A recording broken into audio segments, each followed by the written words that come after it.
Hello, welcome to Matters of DeCorum. I'm Scott Corum. This is what matters to me.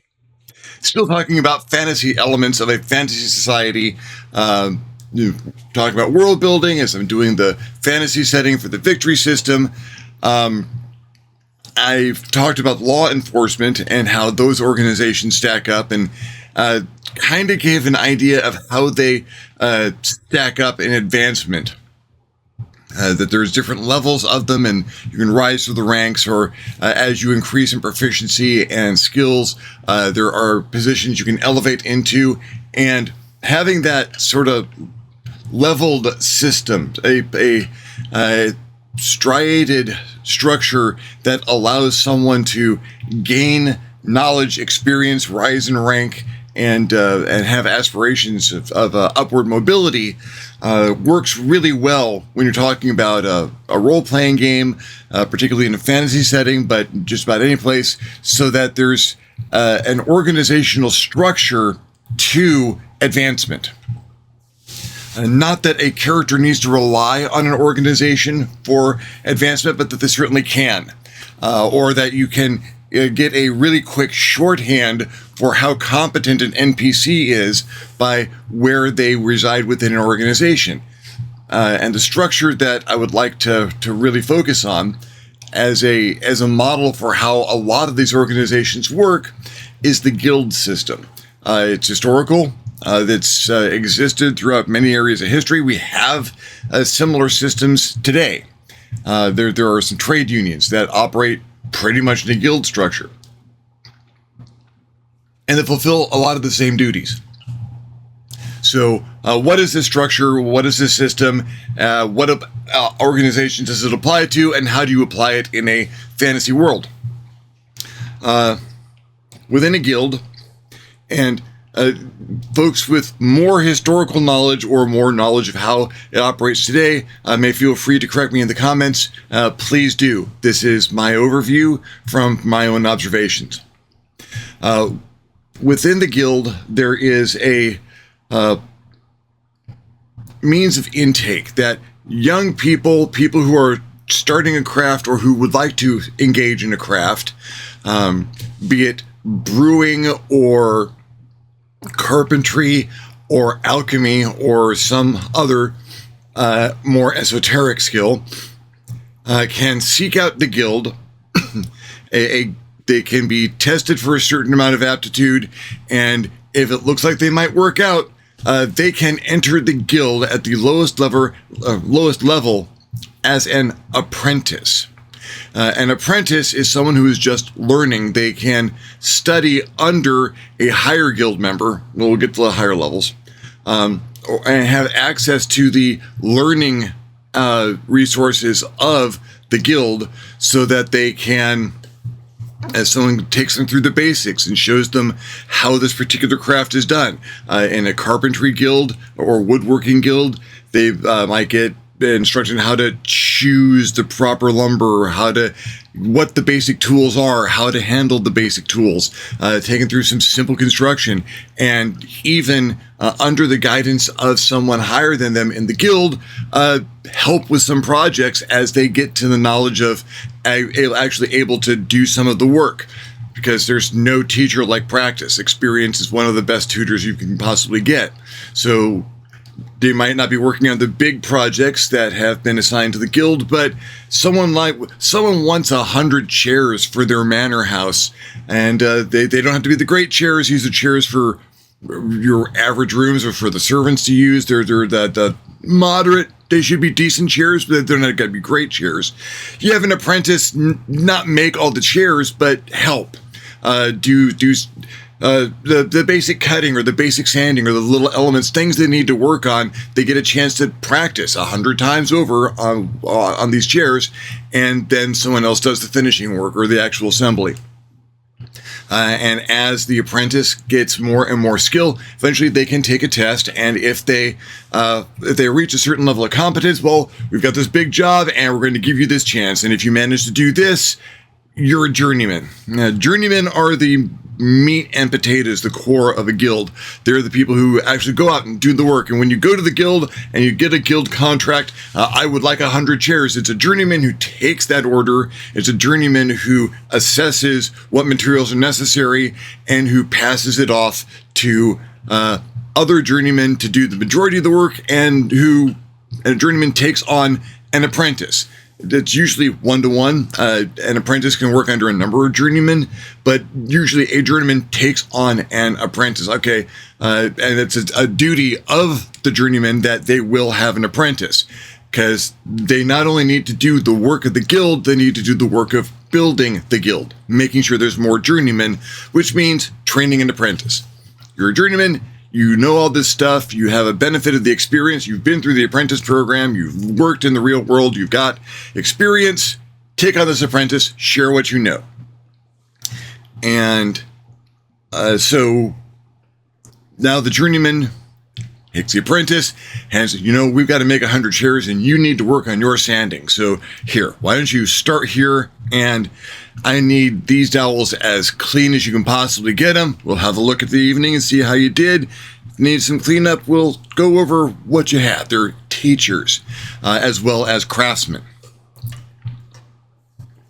And for the majority of the folks in the guild, journeyman is where they are going to get to. But if you have aspirations of being a higher level than that, and you have worked your tail off, if you have not only done everything ever asked of you as a journeyman, but you've innovated, you've created new tools, you've found better techniques, you've started to show other journeymen stuff that you have figured out how to do that makes the work easier, cleaner, faster, cheaper, you might get a call to come up to the office of the master. The guild master is usually a singular individual within the guild who is in charge of the guild, handles the administration, actually pushes out there to this local government might need to get a visit from the guild master to be encouraged to have contracts. Do you folks need some extra stuff?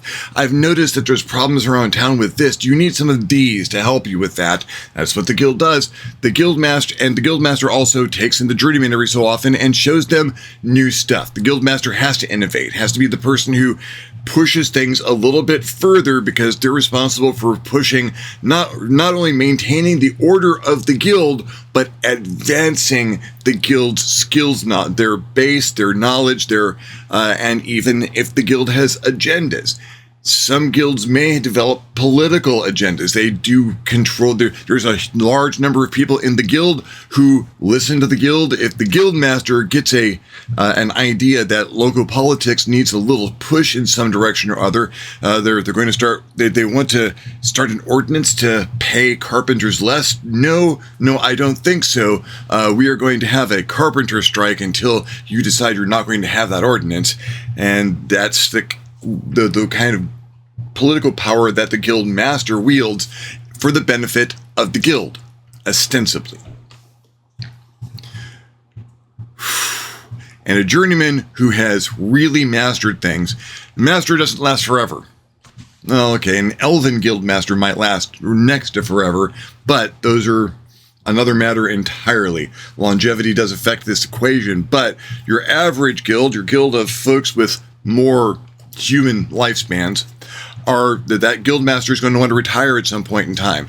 They might want to go do other things.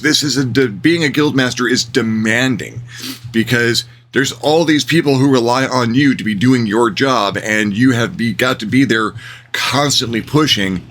At some point, you're going to want to pass it on to somebody. And if you've got someone who has been innovating and helping other people and coming up with new techniques and new tools, that person is probably going to be the second the guild master's second, the second in command, and apprentice as guild master from journeyman. It's kind of odd, but it's that person you see with the guild master all the time, or who the guild master sends off to do a thing from time to time.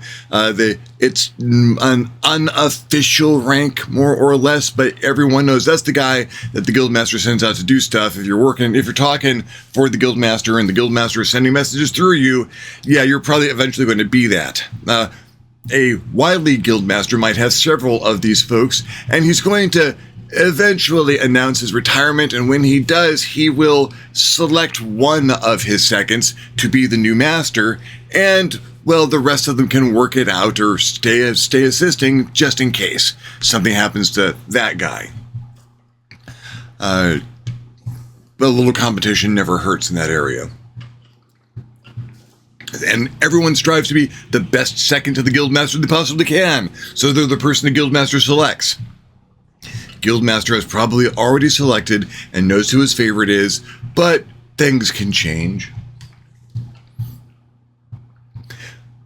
And whatever your profession, this works. When I talked about mage rights a while ago, that you have a mage's guild, and a mage right is kind of a sub-apprentice. There's someone who comes in and learns one spell, one cantrip. They've got a talent, they learn one cantrip. Well, we can teach you this cantrip. Okay, you learn a cantrip. We have a number that you can learn. Let's teach you something useful. And then they go out and do that one thing. I can light fires, so that's really useful. You can light fires magically. Then the city can hire you to light all the lamps at night, or you can be hired by a big house to make sure all the candles and all the fireplaces get lit in the evening. Magically, without any muss or fuss or waste. You're not burning matches or tinder. You're not having to rub two sticks together or carry a torch from place to place dangerously, potentially spreading fire. No, you're just walking around, snapping your fingers at each thing that needs to be ignited, and you get some money for that. You share some of that with the guild. The guild got you the job, and maybe that's a job. Being an apprentice for a guild is a job. You are doing real work while you're training. And the guild is paying you for that because someone pays the guild to have these things done. Then the guild gives the majority of that money to the people who actually do the work. They retain some of it because the guild needs operating funds. Why does a guild need operating funds? Well, it's a school. They're going to need materials just for instruction. Now, not every piece of wood that goes into the guild is going to be made into a chair for someone else. Some of it's going to be things, well, I need to see how well you can sand this plank. So 50 people are going to sand that plank until there is nothing left. And okay, that seems to work really well. We need some more wood to practice some more. Not only do they need materials like that, you need to keep your people going. There might be a dry spell where there's not a lot of woodwork being done in that area. Well, those folks are still going to need to survive because you're going to want to have that carpenter when that demand comes back. So you feed your people. You make sure there's always food for them. There's always a bed for them. There's always a place in the guild house. There's a membership here. And guild members give up a certain amount of their income to continue to operate the guild. There are dues. You get paid for a job. Some of that goes to the guild because that is the arrangement that you have. The guild made you what you are. You help the guild continue to function. It's a contract. And apprentices get a little bit so that they can they've got a little spending money because they've been doing real work. The journeyman gets paid pretty well. Tradesmen make a good money. And better money. An individual tradesman out there, you've got a place that's got one carpenter and they can pretty much demand what they want, but other people can demand not to pay them. They don't have anyone backing them up on how much something is worth. If you're the only woodworker, only you really knows what the woodwork is worth. And you got to go out and find people to use your services, let other people know, hey, there's a woodworker over here and I can do work if you need work done. A guild handles most of that stuff that isn't purely woodworking. A guild pushes your services and finds people who need the work done and puts them in front of you, and you can get that work done, and the guild supports the value of your work. Every guild member works for the same base rate because that's the guild contract, but they've gotten you the best rate that they can, ostensibly. And, well, I've seen someone else do a table like that for half that price. No, sir. No, you haven't. If you have, they weren't guild members. You can go to that person and ask them for that table, and then that'll be fine. But if you want a table from someone who has a guild membership in this town, you're going to be paying this price. That is what a table costs.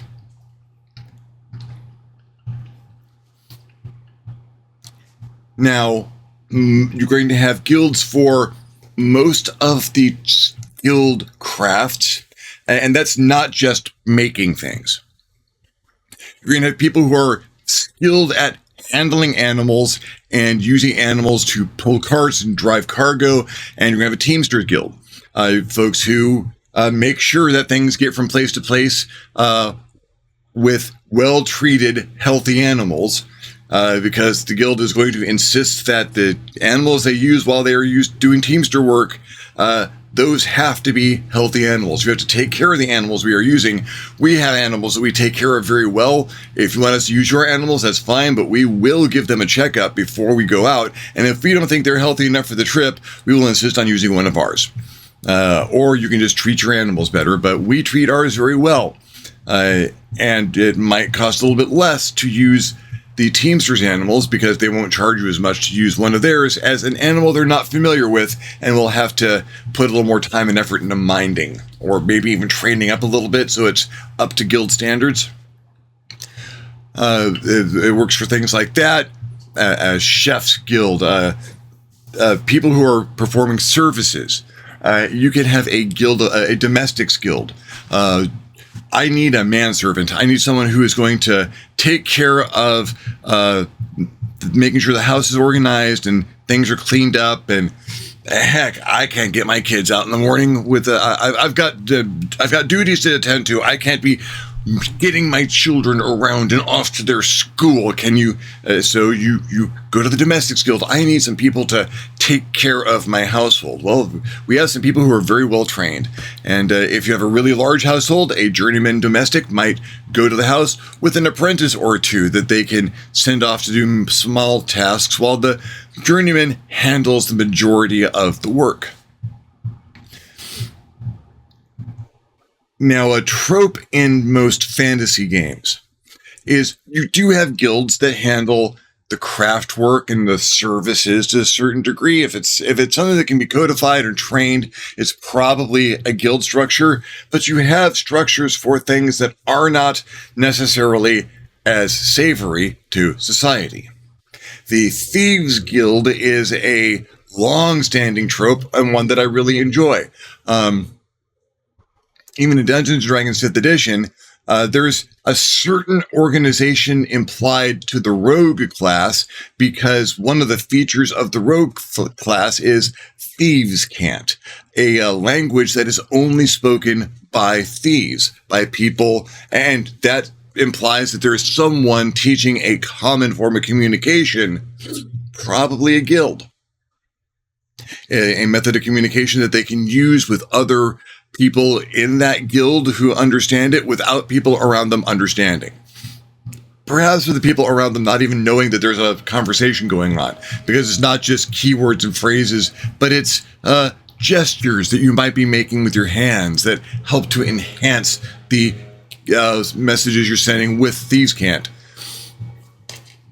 That's one thing that a Thieves Guild can do. Thieves Guild can provide the thief with the services that a thief needs to be successful. Sure, you can break into a second-story structure and you can defeat security, you can beat locks, you can knock out guards, you can maybe even find the place that they keep their valuables and get those valuables out. Unless you are stealing just money, if you're stealing gems or statues or anything that has a worth outside of currency itself, you can't spend that money. You need to sell this thing that you've gotten for money in order to have money to spend after that. And your average thief might not have the connections necessary to do that. You can't just sell stolen goods. That's a crime. If you are caught selling stolen goods, they assume you're the thief. But a good Thieves Guild like a master thief, someone who has been in the business for a while, someone who has the streetwise and the connections. They can fence stolen goods. They can find a safe place that, or someone who will, someone's a collector or someone who specializes in this. Someone who's very good at moving stolen goods can be a fence. You go to them, no questions asked. Okay, there's this item. I will give you 100 gold for this item. It might be worth 1,000, but that's if you can sell it. The fence makes a pretty good profit because they can pay 100 gold to this thief who now has 100 gold they didn't have before. That's not bad. They can turn around. They can sell this item for 1,000 gold. They've made a 900 gold profit on this thing, and they can use that money to live a good lifestyle or keep themselves safe and secure, because fences also have their risks. A thieves guild provides even the lowliest apprentice thief, if they happen to come in with something that is more valuable than they can handle, the guild can fence that. No questions asked. Well, we will take care of that.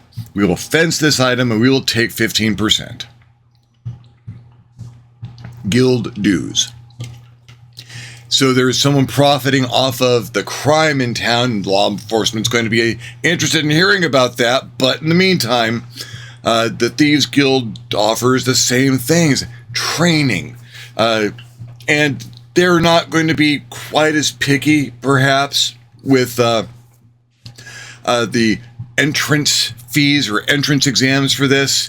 There's a lot of people out there who don't have what they would like to have, do not perceive they have the skills necessary to earn this money, shall we say, honestly. And you always need another set of hands to go out and get into pockets. Oliver Twist by Charles Dickens. You get the little thieves guild forming there. Hold on, just pulling a whole bunch of poor kids who don't have anything else going for them, teach them a little sleight of hand and some pickpocketing, and let them go. And hey, if they manage to come back with something, you have made a profit. They get a piece of it, you get a piece of it, you're a little bit ahead. If they don't manage to come back, what have you lost? A good thieves guild will have some assistance for getting its people out of trouble with law enforcement. If there is a system of law in that area where you can be defended in a court, a thieves guild will, to the best of their ability, have some people on hand who can go and argue a case in court, and maybe make sure that you're treated at least fairly. And if they can't get you off and you're going into whatever the prison system is, chances are the Thieves Guild has some people on the inside who will make your life a little bit easier. You get into that prison, you're a small timer, you thought you joined up with the guild for a reason, and you get caught doing a crime. You go to court and the Thieves Guild has some people show up, but the evidence against you is overwhelming. They get you the lightest sentence that they possibly can, but you're going to the big prison yards, and that's going to be a problem because you don't know if you're going to manage in a prison very well. And you get there with your simple clothes and a set of manacles, and they've barked orders at you to tell you where you're going to be and where you're going to sleep. And you get in the yard, and there's people there who look like they want to hurt you. And then there's a hand on your shoulder, and you're like, oh my God, it's over. I'm going to die. This is the person who's going to shank me. And a voice in your ear says, don't worry, guild brother. I've got you. They told me you were coming in. I will watch you and make sure that you can handle yourself here. You know, this place can be pretty educational too. Let's continue your schooling. And a person who's got a guild sign, or who gives you a little bit of thieves' cant to let you know they're your friend, is going to step up there with 5 other guys from the guild who are going to make sure that no one messes with you and you can learn some stuff. Even in a well-orchestrated thieves guild, even the local jails are your school.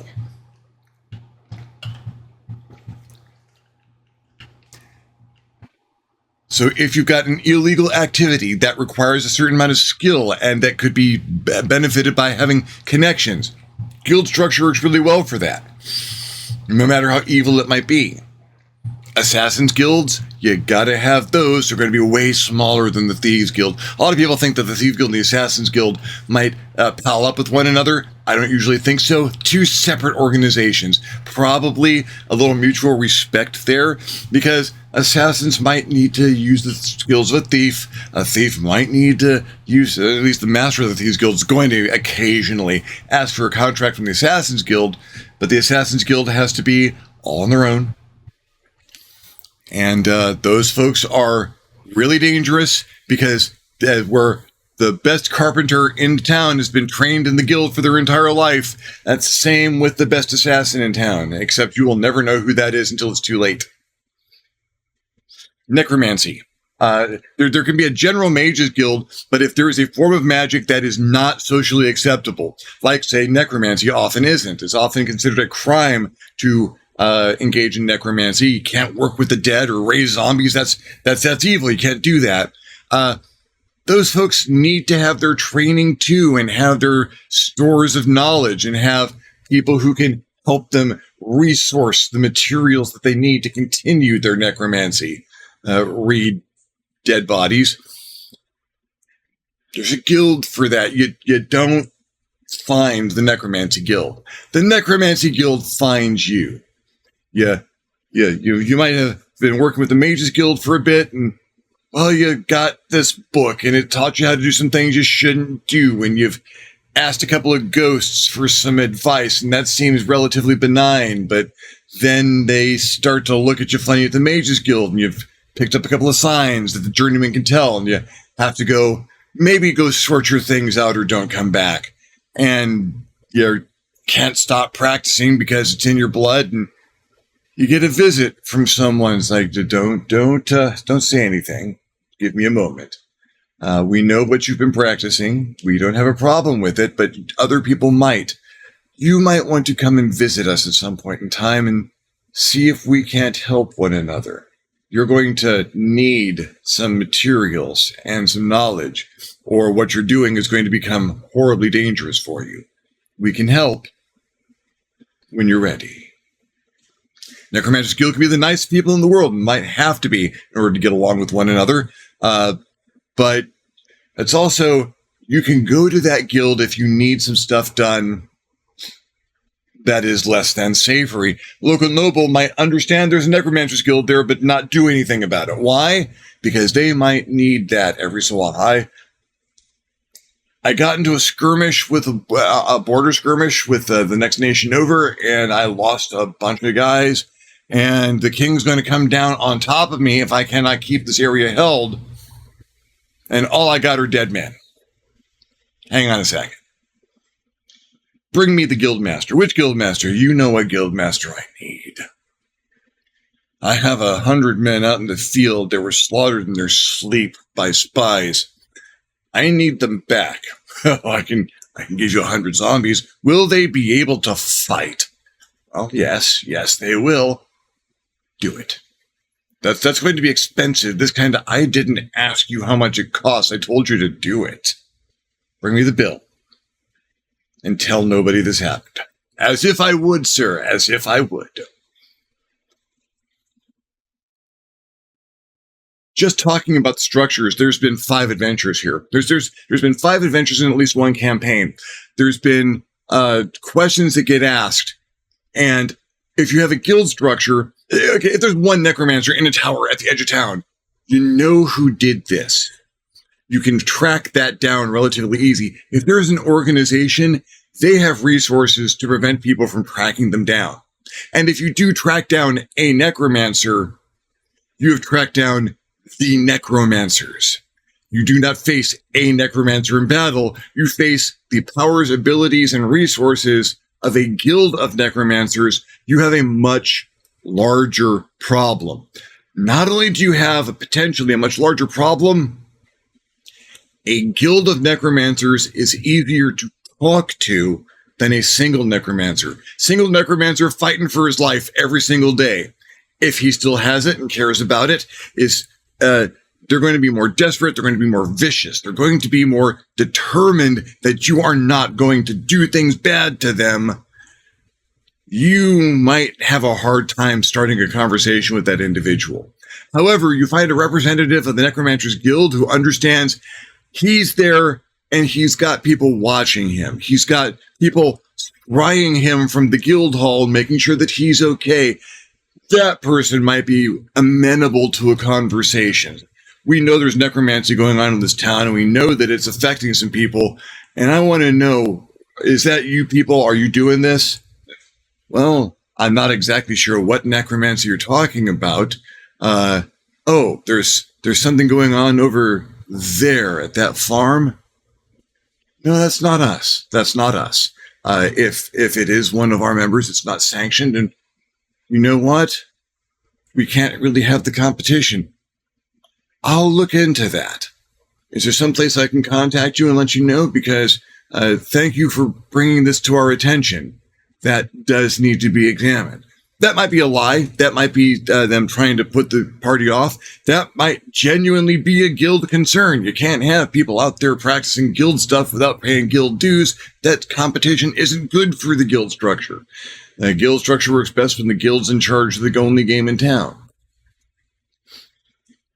So now you've got a little more intrigue. You've got politics involved in things where you have this guild structure. I don't care what guild it is. They can become a problem for PCs when politics in a town. You shove around the wrong lamplighter. There's a guild there, and now you are living in darkness because no one will come to tend to the light sources in your home or even in your sector of town.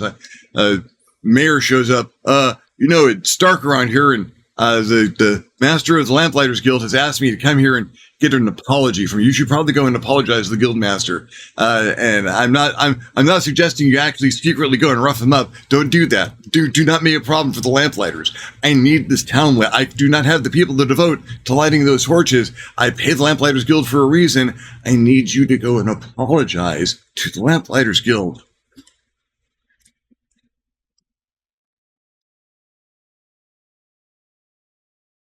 So many reasons a guild structure works this well, and I'm going to implement that most places. There's a little bit of Eurocentrism to the guild structure, but it works well enough that you can scrape off the serial numbers and some of the names and spread that around to other cultures.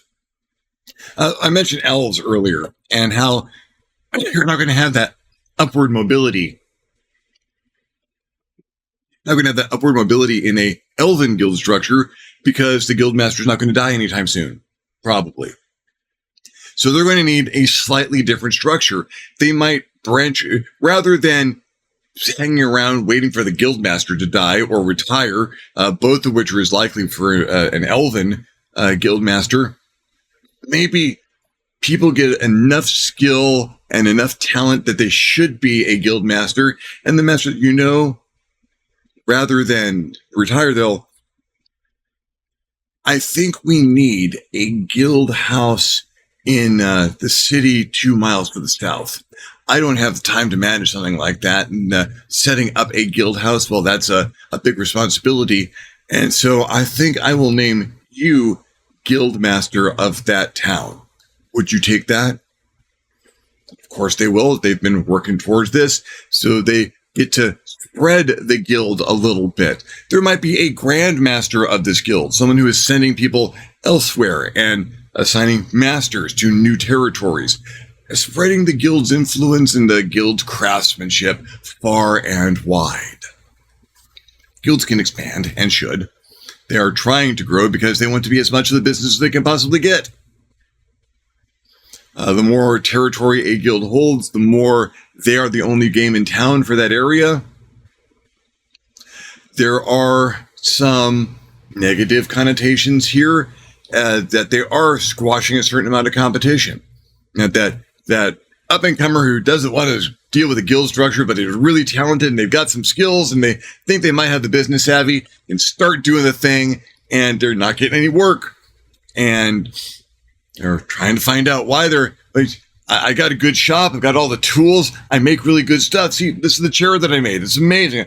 That's a very, very good chair, but I can't go outside of guild for work. I'm sorry, but I need more work done than one person can do, and that means I need the guild. And if I hire you, I will never hire another guild artisan again. I'm sorry. So there can be a problem there, and that is something that player characters might need to address, that maybe the guild's a little bit too tight on things like this, that maybe a little competition would be better in this area, but they're just being so darn tight-fisted about all the work that needs to be done. Maybe someone needs to have a chat with that guild master and see if they can get him to loosen up a little bit, or convince them that a little competition might drive their prices up if they can have a good conversation with that independent. You don't want to join the guild. I understand that. And we won't make any problems for you if you keep your prices above this level. That's good work. I'd pay good money for that chair. In fact, you know what? I will buy that chair. I could use one like that. And having a non-guild chair in the guild hall, that'll light some fires under some people. And especially a chair of that quality. So I'll pay you for that chair. I will pay you this price for this chair, and I expect you to charge this price for every chair that you sell after this. Keep your prices high. People can come to you for one-offs. They can still come to the guild for everything else, and I think we'll be fine. That kind of arrangement can be made, and that does benefit the guild, because it makes them look like they have no problems with a little competition. They're not afraid of competition. That's fine. Those people can keep operating. It also protects their price structure, means someone's not undercutting them. That person might lose a little business to not being able to drop their prices, but then the guild, we don't do artisan work like that. I'm sorry. That's something like that takes quite some time, and we don't have that on the guild schedule right now because we got other work, but I do know someone. He's not in guild, but he does occasionally handle things like that outside of our purview. Why don't you go see this person and ask them about doing something that fancy? It's going to cost you, but I guarantee you it will be worth it. I've got one of his chairs in my office, see? So it can be made to work out, but that's for a very reasonable guild. If you are in a place that has a tighter structure, a more controlling idea of how things need to be handled, you might need to do something about that guild. That guild might need a new leader. One of the seconds who is more reasonable might be induced to take over if something happens to the guild leader. And as far as something happening to the guild leader, PCs are good at that. They just want to make sure they've signed up with the Assassin's Guild so that they're not working off guild, because that could be a problem. If you think the Carpenters would have a problem with someone working off guild, the Assassin's Guild, someone's out there killing political leaders. Well, if it's the Assassin's Guild, well, that's just what happens. If the Assassin's Guild didn't do it, they're going to be even more on top of that than the city guard is. Someone killed the Baron. What happened? I don't know. Someone talks to you. Do you think that guild has something to do with it? And I don't know. It doesn't seem like something that we'd expect from them. But there's an assassin in the corner listening. It's like, oh, they don't even know what's going on. And they might blame us for this. No, we need to tackle this and take this down. And then it's on, because no one tracks down an assassin like an assassin. Well, thank you for following me along with this particular ramble. It's given me a lot of food for thought and things I think I need to implement, and I need to come up with some alternate structures and things this works differently. That's a really good way to differentiate cultural areas and even political areas, is how this structure might vary a little bit. Is it under government control? Is it sanctioned by the government? Does it work alongside the government, or is it an entirely separate set of organizations? Is this something that's outlawed by the government because they don't want that much control outside of the governmental halls? Lots of things to consider, lots of ways to do it, and cards to write about how these things different, what variations of the structure happen that differentiate an area from the areas around it. If you enjoyed the video, give me a thumbs up. If you didn't enjoy the video, give me a thumbs down. Feedback is feedback. If there's any guilds that you think of that might have to show up in a fantasy world, or you have thoughts on this, if you use guild structures in your games, I'd like to hear about it. Questions you'd like to hear me answer, things you'd like to hear me talk about, subjects you would like to hear me cover, please leave me a comment down below. I will love getting your comment. You will love leaving me one. If you haven't subscribed to my channel yet, why not? My channel is awesome. You might want to hit the subscribe button. If you do, please also hit the notification bell so you're alerted when my videos become available.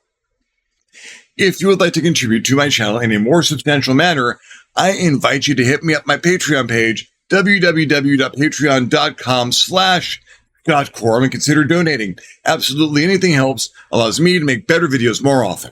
In the meantime, thank you very much for watching.